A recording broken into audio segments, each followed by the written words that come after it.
warahmatullahi wabarakatuh. Waalaikumsalam warahmatullahi wabarakatuh. Perkenalkan, nama saya Putri Natalia dari siswa SMK Farmasi Kesan 2. Di sini saya akan mensosialisasikan apa itu program-program pendidikan yang bermutu di Indonesia. Jadi, yang pertama saya akan menjelaskan apa pengertian dari program-program bermutu tersebut, yaitu program pendidikan bermutu untuk semua adalah rangkaian kebijakan dari Kemendikbud yang bertujuan memberikan layanan pendidikan yang berkualitas, adil dan merata, dan tanpa terkecuali dari latar belakang ekonomi atau daerah tinggal. Kemudian saya akan menjelaskan visi dan misi dari program-program tersebut. Yang pertama, visinya terwujudnya sistem pendidikan dasar dan menengah yang merata, inklusif, bermutu, berkarakter, dan berdaya saing global untuk semua warga negara Indonesia. Dan kemudian ada misinya, yaitu memastikan akses pendidikan secara merata di daerah tertinggal maupun di daerah yang terdepan atau terluar atau daerah pelosok. Yang kedua yaitu meningkatkan kualitas proses pembelajaran dan hasil belajar siswa. Yang ketiga, mengembangkan sumber daya manusia pendidik dan tenaga kependidikan yang profesional dan sejahtera. Yang keempat, mendorong partisipasi siswa dalam pengembangan pendidikan tersebut. Lalu ada program-program bermutu di Indonesia. Di sini ada 4. Yang pertama, percepatan wajib belajar selama 13 tahun. Yang pertama itu ada PAUD selama 2 tahun, kemudian SD selama 6 tahun, SMP 3 tahun, kemudian SMA juga 3 tahun. Sehingga siswa melakukan minimal pendidikan selama 14 tahun. Lalu kemudian ada fasilitas utamanya. Yang pertama yaitu beasiswa untuk siswa yang kurang mampu di seluruh Indonesia, sebesar yaitu 15.000 sampai 1 juta per bulan, tergantung jenjang tersebut. Lalu yang kedua ada relawan mengajar seperti guru muda Indonesia yang di daerah yang ditempatkan di daerah yang terpelosok atau yang tertinggal. Yang ketiga yaitu ada PJJ atau pendidikan jarak jauh. Di sini kita menggunakan berbasis teknologi yang untuk siswa di daerah yang memenuhi jaringan dan akses internet sesuai standar PJJ tersebut. Kemudian yang keempat, penyediaan buku, teks dan alat tulis gratis untuk semua siswa SD hingga SMP. Di sini juga ada target pencapaian pada 2029 nanti, yaitu 100% anak usia 4 sampai 18 tahun terdaftar di lembaga pendidikan. Lalu yang kedua, mengurangi angka putus sekolah di daerah yang terpencil dan menjadi kurang dari 2%. Lalu yang ketiga, meningkatkan angka kelulusan SMA, SMK untuk menjadi 95%. Lalu ada program kedua yaitu kualitas pembelajaran yang lebih baik. Target pencapaian yaitu 35% siswa SD mampu membaca dan menghitung dengan baik. Jadi yang kedua yaitu program prioritas peningkatan kualitas pengajaran dan pembelajaran. Di sini kami melakukan deep learning atau pembelajaran adaptif dan mendalam. Yang pertama, kurikulum yang disesuaikan dengan kemampuan individu siswa. Yang kedua, metode pembelajaran yang menekankan pemahaman konsep dan melakukan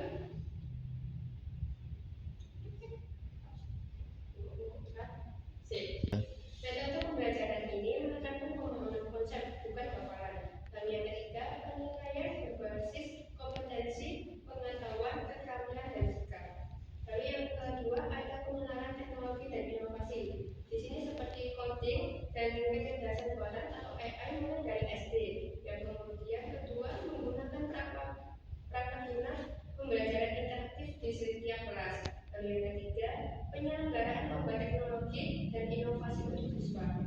Yang ketiga juga ada penguatan literasi, numerasi dan sains teknologi. Di sini program literasi sehari-hari dengan pembacaan buku di sekolah maupun di rumah. Lalu yang kedua, kelas numerasi terbantu dengan kasus nyata sehari-hari.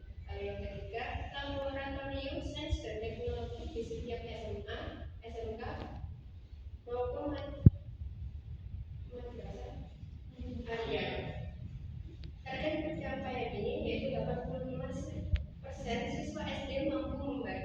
dan membimbing dengan baik. Lalu yang kedua, semua sekolah memiliki akses konten pembelajaran digital yang berkualitas.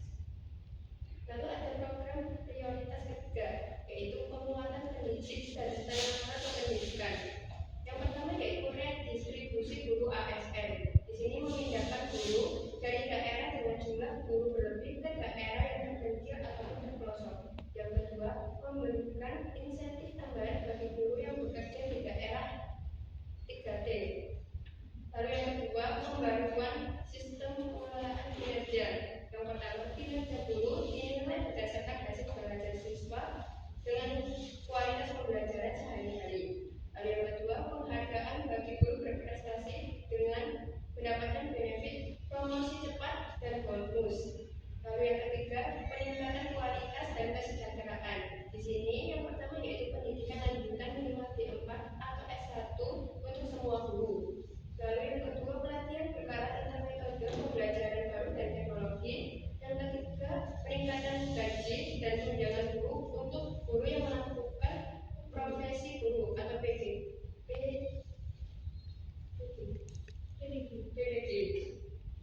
Lalu yang keempat, penguatan kepala sekolah. Di sini tidak hanya untuk guru-guru saja, namun kepala sekolah juga melakukan pelatihan manajemen sekolah bagi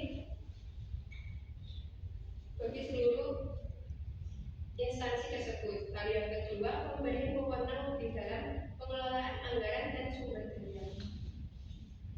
Target pencapaian ini yaitu 100% guru memiliki gelar minimal S1 pada akhir 2029. Lalu 90% kepala sekolah memiliki kualifikasi manajemen yang layak. Kemudian ada program prioritas 4 yang melakukan pendidikan vokasi dan hubungan dengan industri yang dijalankan oleh anak SMK.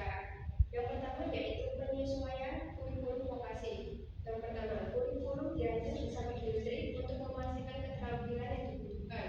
Lalu yang kedua, fokus pada keterampilan praktis seperti teknisi, programmer, perawat, koki, dan lain-lain. Lalu yang kedua, pengembangan fasilitas praktik. Yang pertama, pembangunan dan renovasi laboratorium praktik di SMK.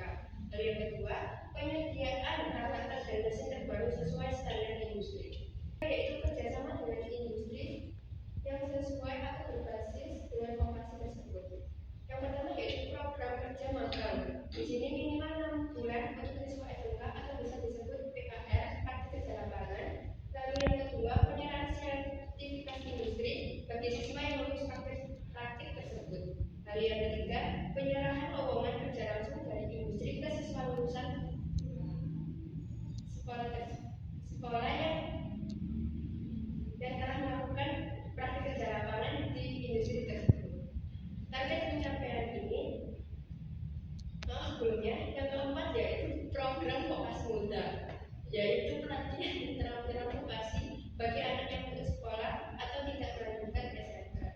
Di sini ada target pencapaian yaitu untuk tahun 2029, 80% lulusan SMK dapat bekerja sesuai bidang keahlian dalam 3 bulan atau 6 bulan setelah lulus.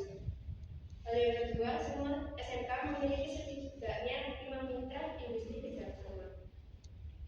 Lalu ada program pendukung lainnya, terutama yang akhir-akhir ini dengan melakukan penguatan pendidikan karakter seperti penanaman 7 kebiasaan anak Indonesia hebat, lalu pelatihan guru BK, dan kegiatan ekstrakurikuler yang mengembangkan karakter seperti pramuka, paskib, olahraga, dan seni. Lalu yang kedua, perbaikan sarana dan prasarana, yaitu melakukan renovasi dan revitalisasi 10.000 sekolah di daerah 3T setiap tahun. Lalu yang kedua, penyediaan tempat tidur dan fasilitas mandi bagi siswa asrama. Lalu yang ketiga, penyediaan listrik dan internet di semua sekolah. Lalu ada yang ketiga, program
biasanya sudah diterapkan untuk anak-anak yang memasuki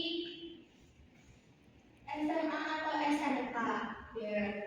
Jadi kalau misalkan ya yang mengikuti program vokasi itu dari anak SMP, feedback ke depannya itu bakalan kayak gimana? Oke, saya jawab, yaitu feedback yang akan didapatkan yaitu dapat mengetahui minat bakat sebelum memasuki SMK atau pendidikan tingkat lanjut. Di sini kita untuk siswa SMP dapat mengetahui apa saja passion yang dimiliki dan dapat mengupdate diri untuk terutama pada jenjang selanjutnya dan juga untuk bekerja nanti. Apakah pertanyaan tersebut sudah dapat terjawab? Ya, terima kasih. Apakah selanjutnya ada pertanyaan? Saya mau tanya, Ya. jika materi coding dan AI sudah dipelajari dari tingkat sekolah dasar, maka bagaimana dengan siswa Gen Z yang tidak mengikuti kurikulum merdeka dan tidak mengetahui tersebut bagaimana? Yang pertama yaitu ada buku ajar atau modul coding AI untuk SD yang sudah terbentuk menjadi PDF. Jadi di sini dapat disebarkan melalui situs atau platform resmi dari Kementerian untuk pembelajaran digital lainnya, sehingga siswa non kurikulum merdeka juga bisa mengunduh dan mempelajarinya secara mandiri. Hal yang kedua, ada beberapa lembaga atau komunitas juga menyelenggarakan sosialisasi atau pelatihan coding dan AI secara gratis atau berbiaya murah untuk siswa termasuk yang tidak mengikuti kurikulum merdeka tersebut. Terima kasih. Sudah cukup. Selanjutnya, apakah ada yang ditanyakan lagi? Aku ingin bertanya, Ya. misal ya, aku ingin ikut lomba sains nasional tapi nggak punya biaya ataupun alatnya untuk pendaftaran. Nah itu apakah ada bantuan dari pemerintah? Dan di sini ada yang saya sebutkan tadi di PPD tersebut, yaitu ada program Bina Talenta Indonesia yang membantu murid